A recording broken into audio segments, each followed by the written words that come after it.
With all the weed trucks and imagery all over New York these days, you might think to yourself, hey, is marijuana legal now? Not quite. What these companies are selling is actually something called CBD. It's found in everything from lollipops to lattes, and business is booming. CBD products are part of what is estimated to be a roughly $1 billion industry in the United States, and it's perfectly legal. So what does CBD have that marijuana doesn't?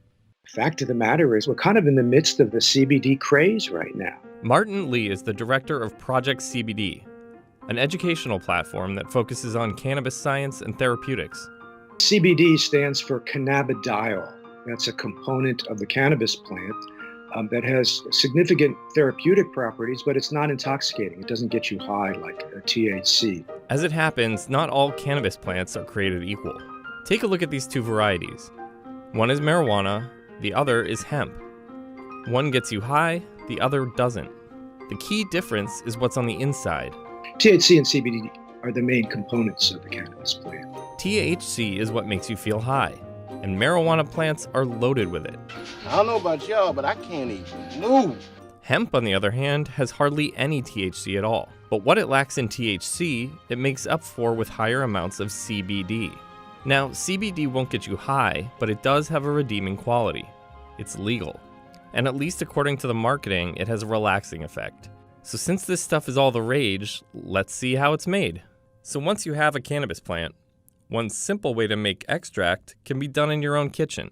As simple as using olive oil or butter and heating the trim from the plant or a little bit of the green material from the plant. Obviously, that's not very useful for mass industrial production to be cooking up something in your kitchen with butter and cannabis. But the more common way involves a specialized, complex machine. One very widespread way is using what's called a supercritical CO2 extraction. It's ground up to have the texture initially like a coffee grind. And it's poured into vessels, literally, of a supercritical CO2 machine. It will stay in that machine for upwards to 24 hours under different pressures and temperatures at different times of the extraction process. And ultimately, you'll end up with a thick golden oil that's very waxy in texture. You can also extract it using ethanol and hydrocarbons. You can find this oil in a number of different products these days. It can be administered in various different forms. It might be ingested, it might be applied topically. They even have CBD oil products for your pets. I stopped by a cafe in New York which sells all sorts of CBD-infused products. I tried a CBD matcha latte and a CBD macaron. These snacks tasted great, and I felt a little more relaxed after, but it was hard to tell if the CBD was actually doing anything for me, or if it was all in my head.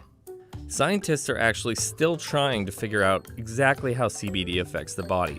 So there really is a scientific basis for understanding why CBD can work, but we're still really a long way of mastering the hows. Still, CBD may have more benefits than just a relaxing afternoon.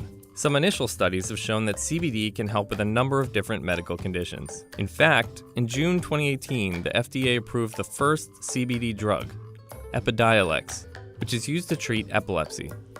So who knows? Perhaps we'll be seeing CBD in more places than just cannabis-decorated vans in the future.